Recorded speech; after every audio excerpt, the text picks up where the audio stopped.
कछुए को तो देखा होगा आपने। कछुआ, जब कछुआ चलता है ना तो कछुए की 5 चीजें बाहर होती हैं। और जब कछुआ को देख कोई उसे लगता है कि कोई खतरा है, कोई टेंशन वाली बात है, तुरंत वो 5 चीजें अंदर सिकोड़ लेता है। हाँ या ना? सिकोड़ लेता है। कभी देखा आपने? ये क्या है? जब तक आप देखो कि सब ठीक है, ठीक है, अभी आपका मन भटक रहा है, ठीक है, पर अब देख लो कि समय हो रहा है, समय पूरा बीत चुका है, थोड़ा बचा है, तो अब थोड़ा सा ना मन को समेटना शुरू करो। कछुआ जैसे 5 चीजें अंदर कर लेता है, आपको भी 5 चीजें अंदर करनी है। 5 चीजें कौन कौन सी? इस संसार में सबसे ज्यादा झंझट 5 चीजों की है। टेंशन 5 चीजों से, समस्याएं 5 चीजों से हैं। ये 5 कंट्रोल हो गई।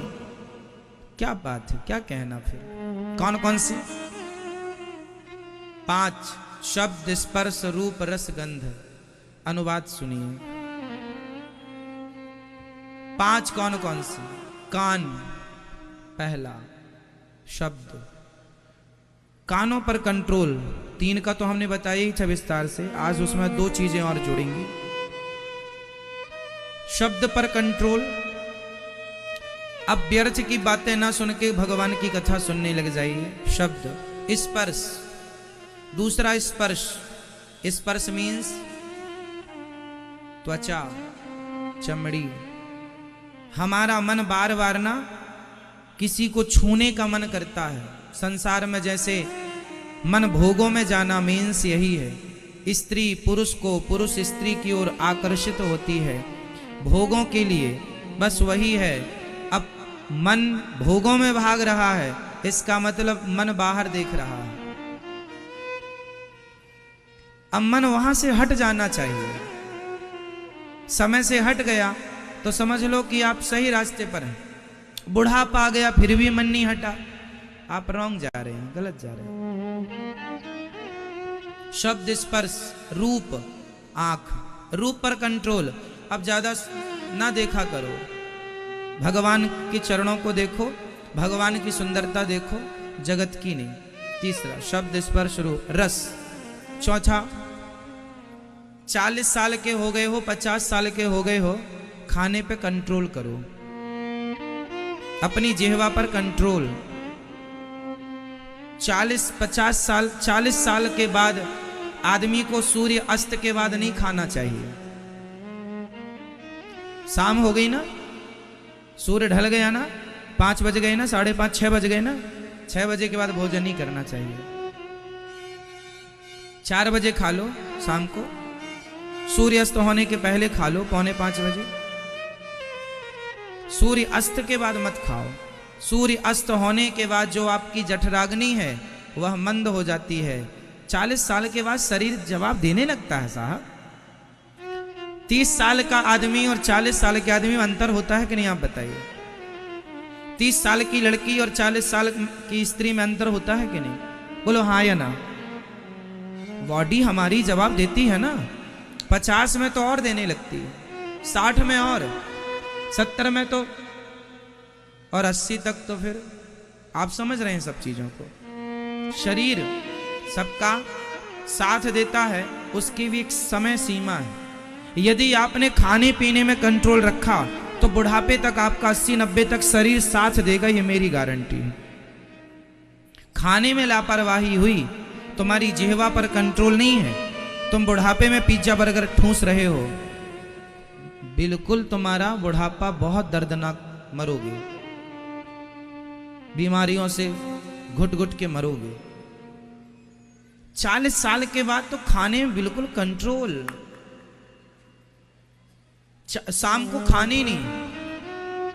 स्वास्थ्य चाहते हो तो की बात कर रहा हूं, और बीमार होके मरना है तब तो हमारी बात मत मानो। स्वास्थ्य अच्छा रखना है, बुढ़ापे में भी देखो, एक आदमी होता है बीमार होके मरता है, एक आदमी होता है बिना बीमारी के चला जाता है। तो कौन सा अच्छा है? बीमार होके मरना अच्छा है या समय पूरा बिना, हम मरते समय भी स्वस्थ रहें, कोई बीमारी ना हो, किसी से गिलास और पानी मांगने की जरूरत ना पड़े, वो मौत अच्छी है। अब बिस्तर में पड़े वहीं मलमूत्र कर रहे हो, ऐसे घुट घुट के मरना पसंद करोगे? और ये सब चीजें तब आएंगी जब खाने में कंट्रोल होगा। नियम बनाओ कि आधा घंटा योग एक्सरसाइज करनी ही है, प्राणायाम करना ही है, आसन करनी ही है, सूर्य नमस्कार की 12 आसन।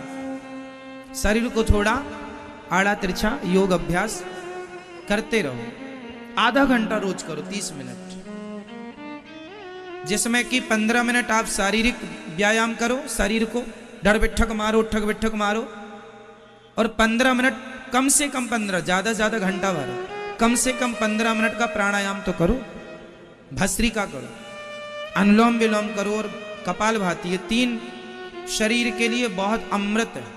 भस्त्रिका प्राणायाम जो करता है उसे कभी भी लकवा की शिकायत नहीं होती, शरीर एकदम साफ रहता है। जो ब्लॉकेज हो जाते हैं ना, बाईपास कराना पड़ता है। देखो प्रेशर से जब हम हवा लेते हैं और छोड़ते हैं तो शरीर में जितना भी ब्लॉक होता है हवा के प्रेशर से खुल जाता है और शरीर के प्रत्येक अंग में प्रॉपर ऑक्सीजन पहुंचती है, जिससे आप स्वस्थ रहते हैं। मैया सो गई मेरी माँ, रात को खाने का मना कर रहे हैं इसलिए सो रही नहीं महाराज, हम नहीं छोड़ पाएंगे। हम तो 9-10 बजे तक खूब ठूंसते हैं, 15-20 रोटी।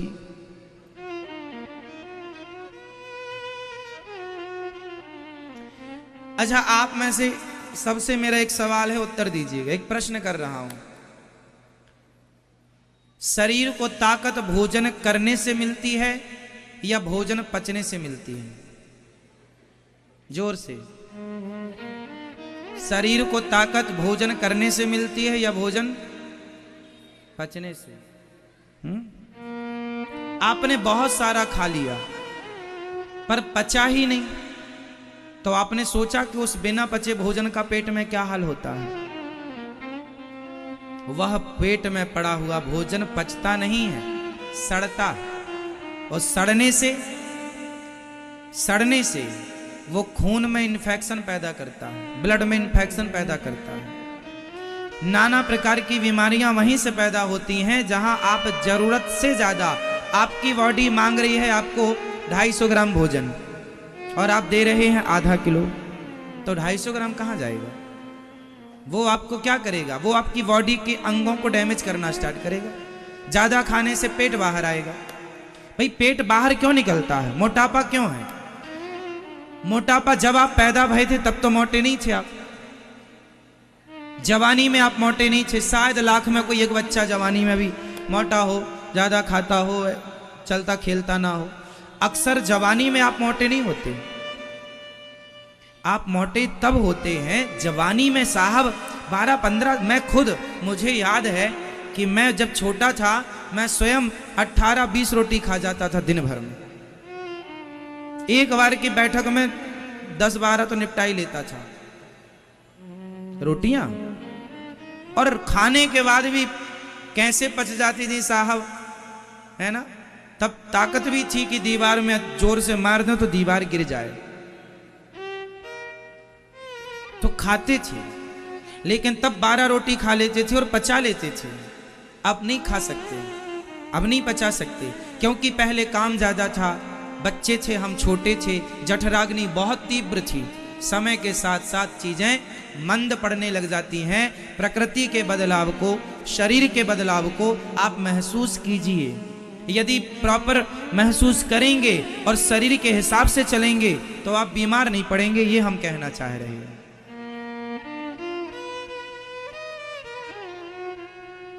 ठीक है, आप उतना ही खाओ जितनी आवश्यकता। और खाने में क्या खाना चाहिए? अच्छा बताओ, रोटी ज्यादा खाना चाहिए कि चावल? दाल ज्यादा खाना चाहिए कि सब्जी? या सलाद ज्यादा खाना चाहिए? क्या ज्यादा खाना चाहिए? कच्चा। पहले चिड़िया कच्चा खाती है कि पका? बंदर कच्चा खाता है कि पका? कच्चा खाता है, इसलिए इंसानों के सिवा आज तक किसी का हॉस्पिटल नहीं है। अब तो कुत्तों के हॉस्पिटल बना दिए हैं कि यहाँ कुत्ता का इलाज होगा, वरना प्रॉपर पहले कहाँ थे कुत्ते का हॉस्पिटल? चिड़िया कौन से हॉस्पिटल में भर्ती होने जाती है? बंदर कौन से हॉस्पिटल में भर्ती होता है? पहले बीमार थे ही नहीं ये लोग, क्योंकि कच्चा अन्न खाते हैं। आप लोग भी पहले इतने बीमार नहीं पड़ते थे, आपके बाप दादों से पूछना, नहीं पड़ते थे। क्यों? क्योंकि पहले कच्चा खाते थे। जैसे अभी खेत में गया आदमी, चने का सीजन है, चने तोड़कर खा लिया, कच्चा हरा चना। मटर का सीजन है, कच्ची मटर खा लिया, है ना।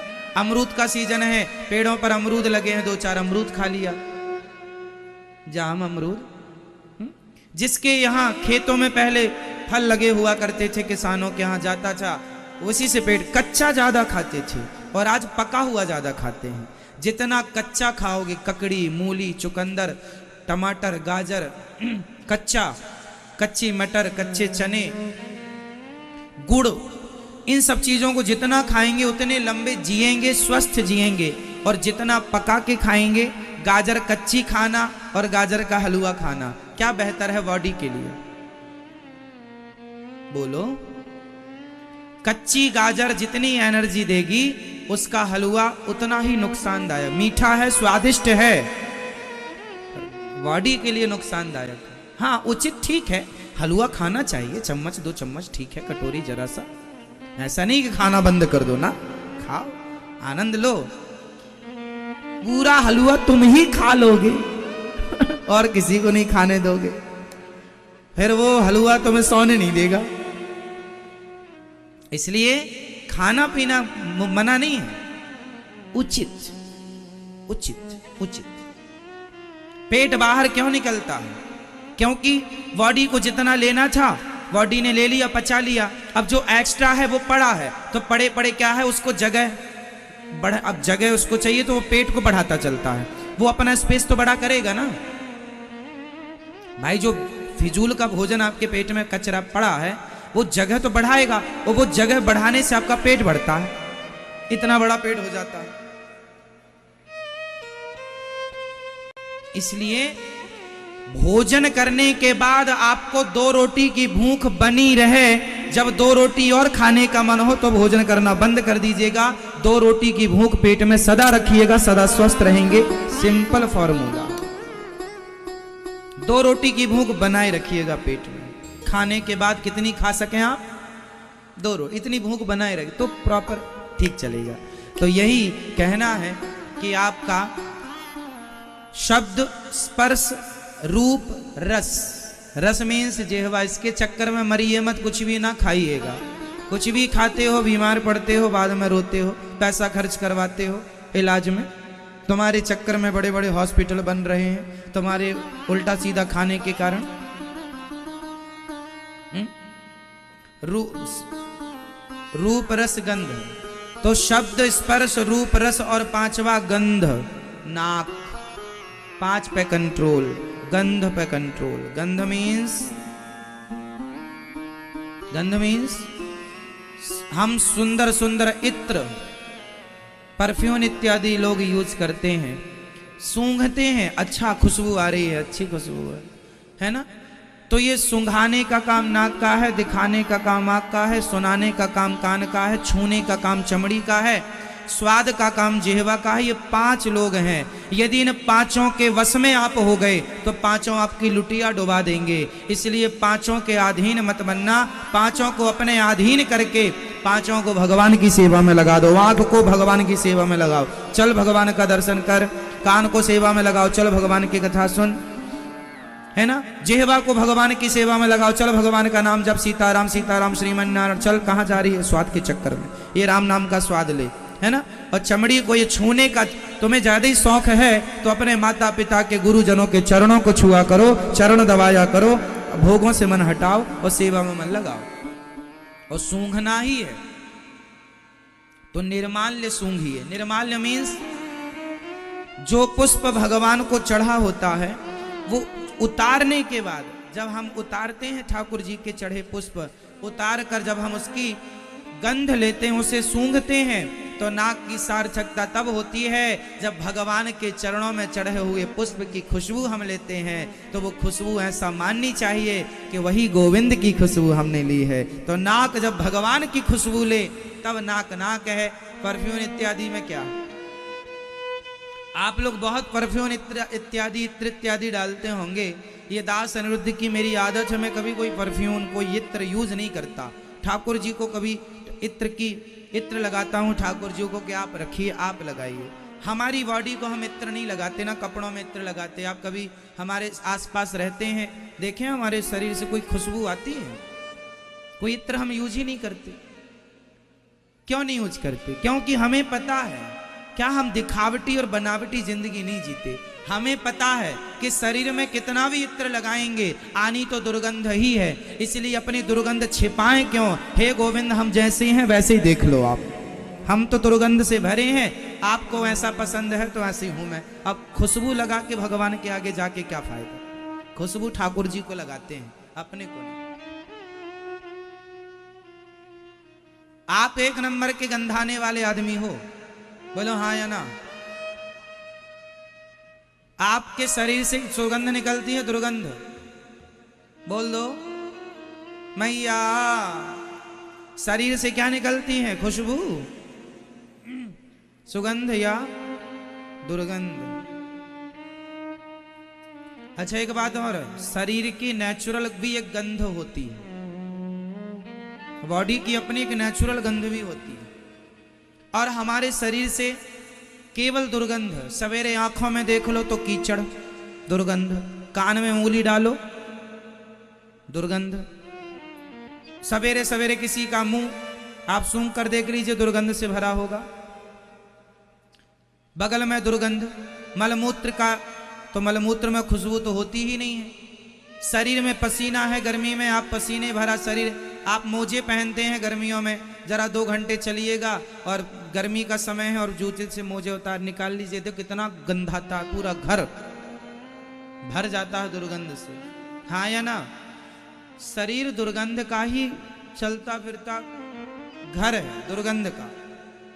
इसलिए हम छिपाएं क्या? आदमी ना जैसा है वैसा नहीं जाता भगवान के आगे, वैसा दिखने नहीं चाहता। यही कपट है, कपट है। और भगवान कहते हैं निर्मल मन जन सो मोहि पावा, मोहि कपट छल छिद्र न भावा। तुम जैसे हो वैसे ही चले आना, वैसे ही मैं तुम्हें स्वीकार करूंगा।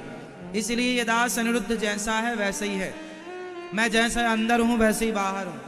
अंदर कुछ और बाहर कुछ और, ये अच्छा नहीं लगता हमें, कपट अच्छा नहीं लगता। हम तो भाई देखो छोटी सी जिंदगी लेकर आए हैं, थोड़ा सा जीना है, निष्कपट जीना चाहते हैं, कपटी जीवन नहीं जीना चाहते, है ना? आप लोग भी सिद्धांत बनाओ। रियल जो है ना, रियल रियल है, इसलिए दिखावा नहीं है। कई लोग ना जिंदगी दिखावे में जीते हैं। दिखावे, उसने 50 लाख का कोठी बनाई है, घर बनाया, हम भी बनाएंगे। क्यों दिखावा कर रहे हो? तुम घास की झोपड़ी लायक हो तो घास की झोपड़ी में रहो ना, खुश रहो। यदि तुम्हारे पास है बनाओ, दूसरों को देख के ना करो। अपनी लाइफ जियो, अपने आनंद से जियो, पर किसी की नकल ना करो।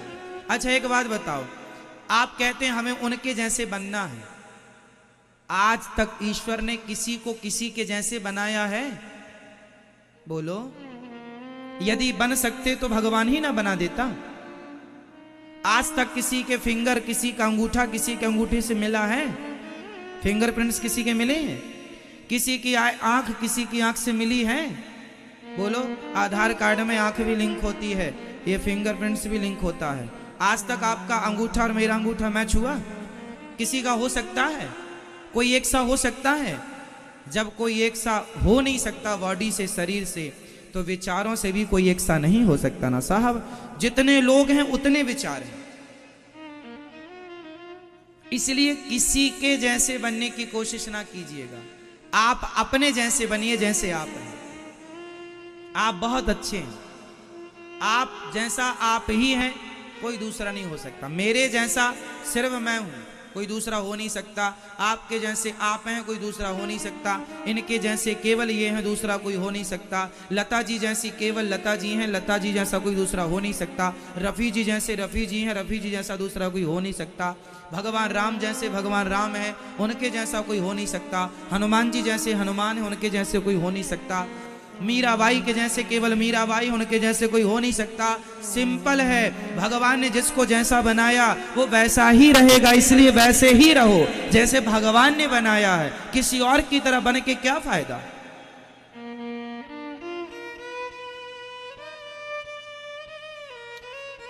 हमें नहीं बनना किसी की तरह, हमें अपनी तरह रहना जैसे हमें ईश्वर ने डिजाइन किया है। हम सांवले हैं, सांवले रहेंगे। हम गोरे हैं, हम गोरे रहेंगे। हम लंगड़े हैं, हम लंगड़े रहेंगे। हम बहरे हैं, हम बहरे रहेंगे। हम मूर्ख हैं, हम मूर्ख रहेंगे। हम विद्वान हैं, हम विद्वान रहेंगे। जैसा भगवान ने बनाया है वैसे ही रहोगे। बस वैसे में खुश रहना सीख लो, बस ये आपके लिए है। जैसे बनाया विधाता ने वैसे में खुश रहना सीख लो।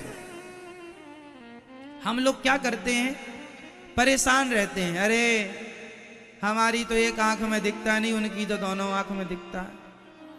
कोई बात नहीं भाई, मैया ओ मेरी माँ जगा दो मैया को, नहीं पीछे वाली।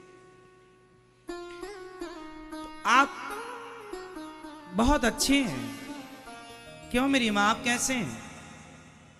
अच्छे हैं? बोलो मेरी माँ, क्या आप किसी की तरह हो सकती हो? आप लोग भी देखते हैं उनको, अरे हम उनकी तरह हो जाएं। उनकी तरह दिखने के लिए लोग क्रीम पाउडर पोतने लग जाते, हम भी गोरे हो जाएं। तुम सांवले अच्छे हो, तुम काली अच्छे हो, तुम गोरी अच्छे हो, जैसे हो बहुत अच्छे हो। अपने को किसी और की तरह बनाना मतलब अपना सबसे बड़ा अपमान करना है। अपना अपमान करना है। आप अपने आप से संतुष्ट नहीं हैं, इससे बड़ा आपका अपमान, आप स्वयं अपना अपमान करते हैं। जहां है मस्त रहो। क्यों जी, सही?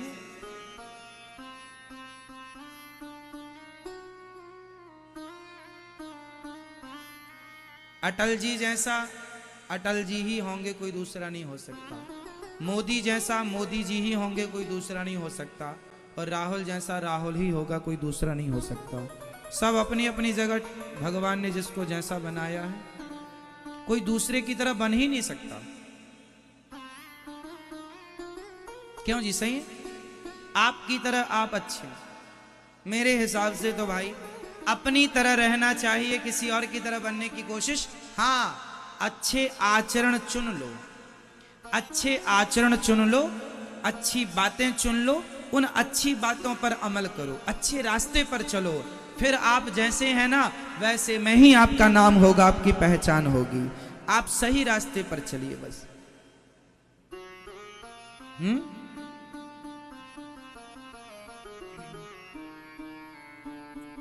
राजन, तुमने बड़ा उत्तम प्रश्न किया है। वरीयाने सते प्रश्नः कृतो लोकहितं नृपः नृप आत्मवित् सम्मतः पुंसाम श्रोतव्यादिषु यः परः। आपने बड़ा उत्तम प्रश्न किया, जीव मात्र के कल्याण के लिए प्रश्न किया। निद्रया ह्रियते नक्तं व्यवायेन च वावयः दिवाचार्थे हया राजन कुटुंब भरणेन वा। निद्रया, हमें अपनी नींद पर कंट्रोल करना चाहिए। निद्रया ह्रियते नक्तं व्यवायेन च वावयः दिवाचार्थे हया राजन कुटुंब भरणेन वा। कम से कम सोइए। जीवन में आगे बढ़ना है, सफल होना है, तो अपनी नींद पर कंट्रोल। किस पर कंट्रोल? नींद पर। ज्यादा सोना अच्छा होता है या कम? बोलो मेरी माँ। हाँ, ना कम ना ज्यादा। कितने घंटे की नींद लेनी चाहिए हमें 24 घंटे में? बोलो मेरी माँ। कम से कम 6 घंटा। ये दास अनिरुद्ध केवल 6 घंटा ही सोता है। मेरे भाग्य में 7 घंटा सोना नहीं लिखा, ना 8 घंटा। 8 घंटे को तो सोच भी नहीं सकते। 6 घंटा हम रात में ही सोते हैं, बस दिन में सोने का कहां समय रखा है। और रात में भी काम पूरा करके सोते हैं। जो जिम्मेदारी विधाता ने दी है वो जिम्मेदारी पूरी करते हैं, सोते हैं और सवेरे फिर जागते हैं। जल्दी से सवेरे जागकर हम पहले योग करते हैं, योग अभ्यास प्राणायाम करते हैं, फिर भगवान जी का पूजन करते हैं, संध्या करते हैं, गायत्री का जाप करते हैं, सूर्य अर्घ देते हैं, फिर हवन करते हैं। नित्य हवन करते हैं। फिर हम अध्ययन स्वाध्याय करते हैं, पढ़ते हैं। 1 घंटा रोज पढ़ते हैं। 1 घंटा नहीं, लगभग 2 घंटा रोज। 1 घंटा पढ़ते हैं और 1 घंटा पढ़ के फिर सुबह जल्दी 8 सवा 8 बजे अन्य क्षेत्र की सेवा होती है, अन्य क्षेत्र में आ जाते हैं। अन्य क्षेत्र बांटना है, फिर बंदरों की सेवा, फिर गायों की सेवा, फिर सेवाएं, ब्राह्मणों की चरण सेवा, माताओं की चरण सेवा, सेवाएं लग जाती हैं। फिर आपसे मिलना, फिर बीच में प्रसाद पाना, भोजन करना, भोजन करने के बाद फिर आपसे मिलना, कार्य करना, बीच में थोड़ा सा पढ़ना, उसके बाद फिर स्नान करके आपको कथा सुनाने आना। कथा सुना करके शाम को फिर आपसे मिलेंगे। आप दूर दूर से आते हैं मिलने के लिए, इसलिए दास हर समय आपके लिए तैयार रहता है, आप लोगों से मिलने के लिए, ताकि आप आए दूर दूर से तो आपको ये न लगे कि हम मिले नहीं। और फिर आपसे हम प्रश्नोत्तरी भी करते हैं 1 घंटा रोज 7 बजे से। अभी देखो 6 बजे तक तो कथा सुनाएंगे, 6 बजे सुना के फिर जाके आप लोगों से मिलेंगे। मिलने के बाद 10 से 15 मिनट में अपना सारा काम देखेंगे कि क्या क्या काम हुआ आज दिन भर में। 15 मिनट में पूरा विजिट करेंगे कि क्या क्या हुआ, और फिर 7 बजे से आपको प्रश्नोत्तरी सुनाएंगे। प्रश्नोत्तरी के बाद फिर आपसे मिलेंगे, फिर मिलेंगे, उसके बाद फिर विश्राम की ओर। और विश्राम जाते ही विश्राम नहीं, दिन भर के जो काम होते हैं वो रात्रि को निपटाए जाते हैं कि क्या काम बचा है, क्या काम। कार्य बहुत है, जिम्मेदारी गोविंद ने जो दे रखी है। हम तो भगवान की पुतली बनकर, कठपुतली बनके जो जो ठाकुर जी ने कार्य दिया है उनके कार्य को उनके आदेशानुसार वैसे ही करते रहते हैं। मेरी अपनी जिंदगी मेरी नहीं है, अब मेरी जिंदगी पर मेरा कोई अधिकार नहीं। मेरा उठना बैठना खाना पीना आपके लिए।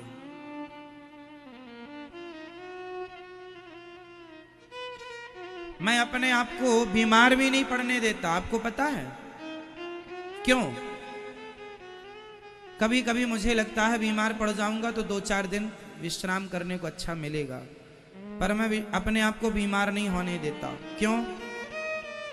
क्योंकि मुझे पता है कि आप बड़ी दूर दूर से श्रद्धा लेकर कथा सुनने आते हैं, और मैं बीमार हो जाऊंगा तो फिर आपको कथा कौन सुनाएगा? आप तो कथा सुनने आते हैं। इसलिए अपने आप को आपके लिए स्वस्थ रखता हूं कि आपको कथा सुनानी है, ठाकुर जी की सेवा करनी है कथा के द्वारा। इसलिए कई बार मुझे भी बुखार आ जाती है, शरीर में बीमारी तो देखो फिर भी आ ही जाती है ना।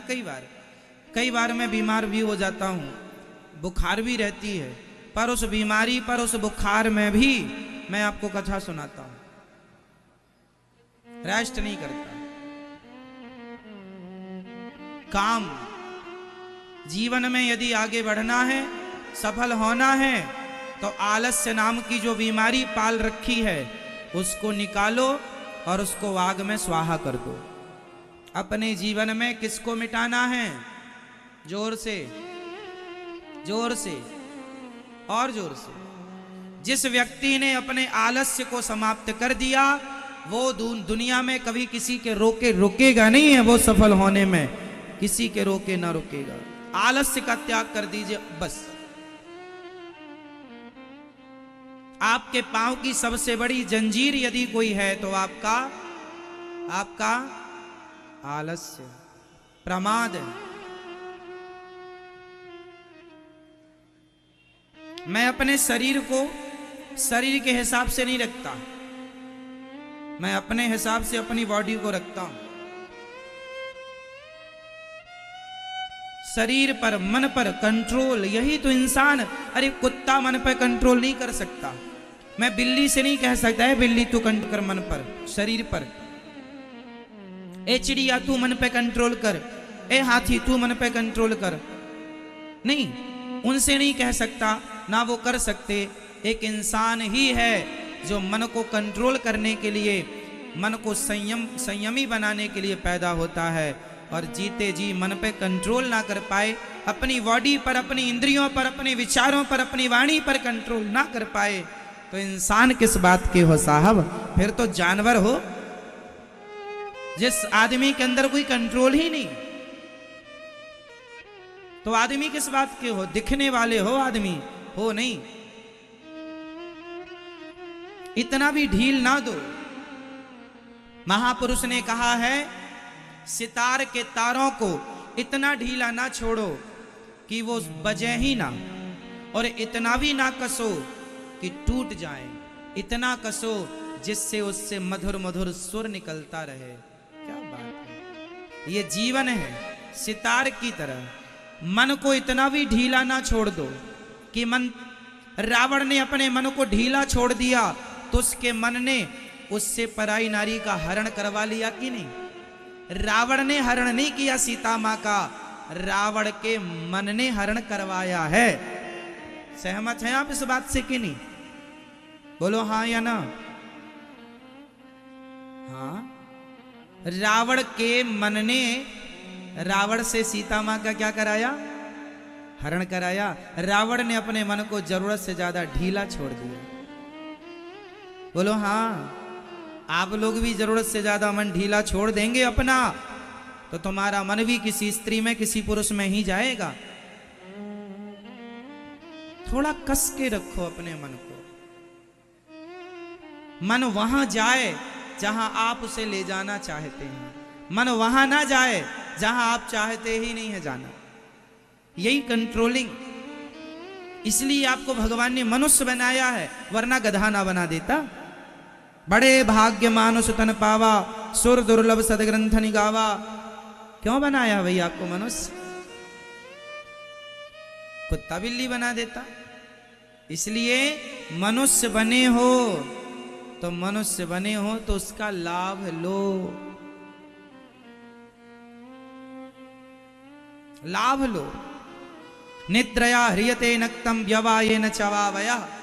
कम खाओ कम सो, ज्यादा जागो, जो जागत है वो पावत है, जो सोवत है वो। उठ जाग मुसाफिर भोर भई, अब रैन कहां तू। क्या सोना जरूरत से ज्यादा? उठो, भगवान का चिंतन करो, भगवान का ध्यान लगाओ, अपने मन को कंट्रोल करो, साधो, अपने मन का परीक्षण करो, कितना हमारा मन अभी हमारे वश में हुआ।